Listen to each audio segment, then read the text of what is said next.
I think we've got some guests who are wandering into the studio. We're going to invite them to come and sit in front of the mics. Jason, you don't have to leave. You can hang with us. All right, cool. Yeah. I mean, Gang's all here.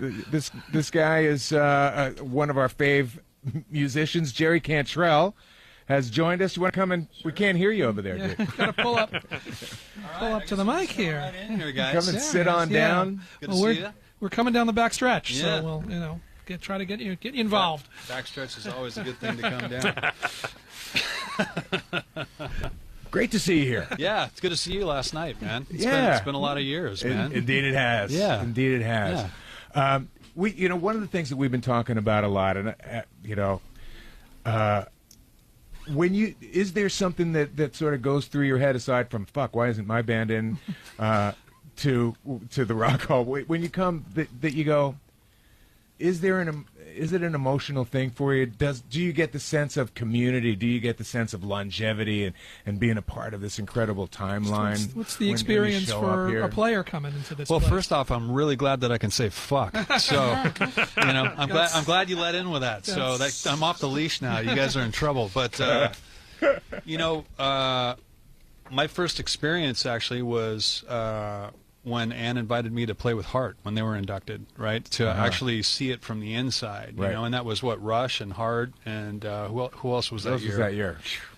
You're asking me? Anyway, Yes. those were the top two. Yes would have been that year because that was Getty not- played. Yes was last year. Oh, Yeah, Getty that was came last year. separate to do that was last year. Right, okay. Yeah. Anyway, those are the top two to me, Rush and Heart. Yeah. So Right. anyway, she invited me to play with the original band, and Ann and Nancy we've been friends with them for so long, and not only being great heroes to the rest of us musicians, coming after. Yeah. They were really involved with all of us. So to see them go through that process, like you said, fuck the hall, whatever. I mean, if you really think about it, it doesn't make or break you. You did what you did, and and they've had an amazing career. But you know what? It is a really nice. It's always a nice thing to be recognized, for that, and to be celebrated for that, and to see them celebrated for that on the inside. That meant a lot to me. It actually changed a little bit about how I felt about it too. Like, this is fucking cool, man. It's really cool, and here to be able to see another one tonight or tomorrow night, it's going to be great. Is great. I'm looking forward to. I mean, I love the Cars, man. I can't. I mean, I was eating dinner next to.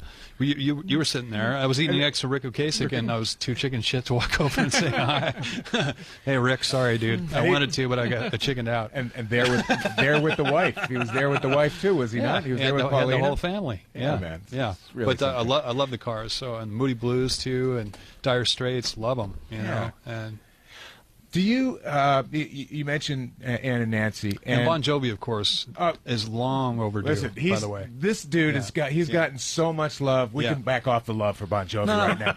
It's all right, man. I mean, I've been saying, you can never have enough love, man. Well, you never have enough love. I'll give them a little bit more. No, but I've just been joking about the fact that there is the New Jersey contingent is intense here over the last couple of days. Of course, I swear to God. Did you see how many Canadians were in the house when Rush got inducted? They rushed the borders. Point taken.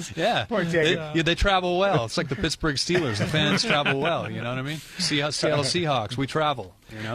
I was going to ask you about Ann and Nance because they're like we're talking about community and longevity, and they really are. I should ask. Do you guys sort of regard them as sort of the elder statesmen? I mean, they have the Bad Animal Studio, which has been huge for years and years, and are they regarded in that way in Seattle? I think so. I mean, I still feel the same way about them that I felt when I was a kid listening to them. I just think they're badass, and they've been so involved with all of us personally, all of the bands, in the '90s when we came out, and they were always there for us, and they're always in our lives, and we were always interconnected, and it helped because we didn't know what the hell we were doing. Everything blew up. We were just happy being the best band and the best bands in our own hometown. Right. You know what I mean? We were good with that. Of course, you hope for more, and we got a little more than we bargained for. I mean, it blew up big time, and they were there with us through it all. I guess more importantly, the thing that I've learned from them personally is just how beautiful and giving they are as people, and as far as to the community and musicians like myself and the city as well. You know, they're just part of the great Northwest. They are part of that fabric. You know, and they're responsible for a lot of the threads that came after. You know, Jerry Cantrell, you're hearing, who's joining us through our final moments here of live coverage from the Rock and Roll Hall of Fame, and of course Jason Hanley, who is helping us through all of this as well. I don't know if it's too much of a leap, but you talk about the Seattle community and generation to generation there, and obviously that's represented here in the Rock Hall. There's Seattle airs. Some guy just showed me the claymation dolls, man, from the stuff that's down there, and now Pearl Jam went in.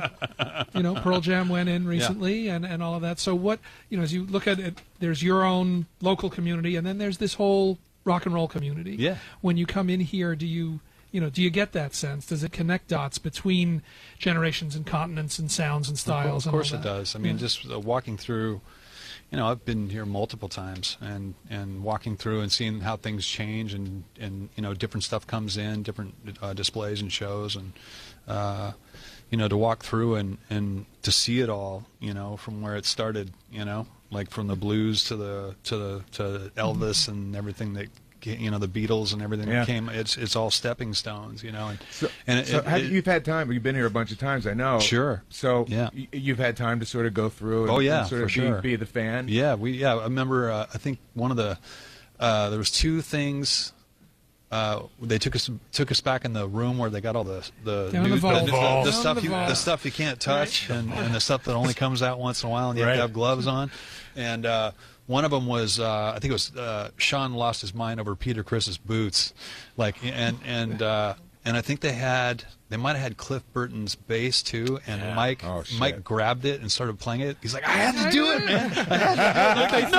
If they throw me out of here, I'll take the hit. And I picked up Burton's bass and pulled a couple of riffs off, and everybody freaked out. And he's like, man, I had to do it, dude. Come on, you got to give it to him, man. Awesome. So do we got to ask him? This is the question we've been asking everybody. So if you could steal one thing out of the Rock and Roll Hall of Fame, out of the museum here, what's the one you're slipping out the back door with?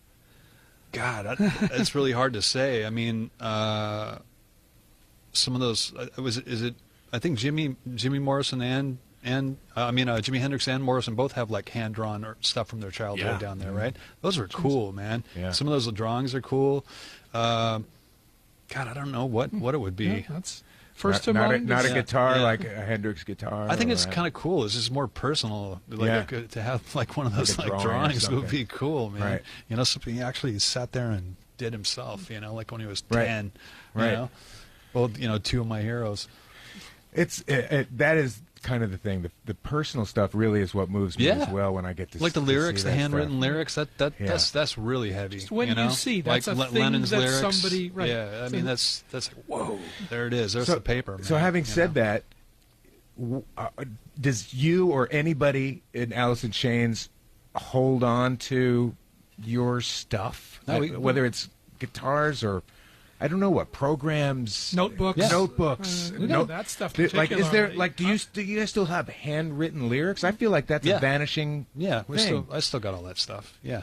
Yeah, I mean, I'm a little bit of a pack rat myself. I'm not a huge collector of anything. My friend Mike McCready, guy's probably got 500 guitars. You know what I mean? He's like a super collector. Okay, so that's out of line. But I have a little. I just got a little bit of what I got, but as far as representations of the story that we've gone through, lyrics, the old little flyers that we used to make up ourselves and go nail on light posts and telephone poles and stuff, and for gigs and hand out. And I got a bunch of all of that stuff, and it's good that I have that because I did survive the '90s. So there's a few brain cells not there, so at least I'll have some reference when I go back through it at some point when it's needed. It'd be nice to. It's nice to have that shit to jog your memory. Well, it'd be nice to at some point it'd be nice to, at some point to do a little documentary on the band and the life of the band, because it's an interesting story, and it's got all the elements. It's got the glory, it's got the tragedy, it's got the rebirth, and we're still here. We're still doing it. Jerry Cantrell, thanks for swinging through. Thanks for taking time, man. We really appreciate it. No live coverage We've here. just finished a 4-hour stint. Well, good to see you, Mark. But tomorrow, we're ready to roll on out. Tomorrow we will be back. We will. 6 o'clock, 6 to 8. Yeah. Pre-game for the Rock Hall induction ceremonies tomorrow. And if you tomorrow in the 2 hours leading up to the show tomorrow, if you want to stop by, feel free.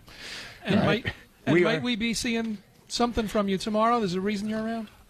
We got to run. I'm sorry, I don't mean to cut you off. We are live here. Many thanks to Jim for engineering for us. We are out. Wall to Wall Rock Hall continues. Stick with us.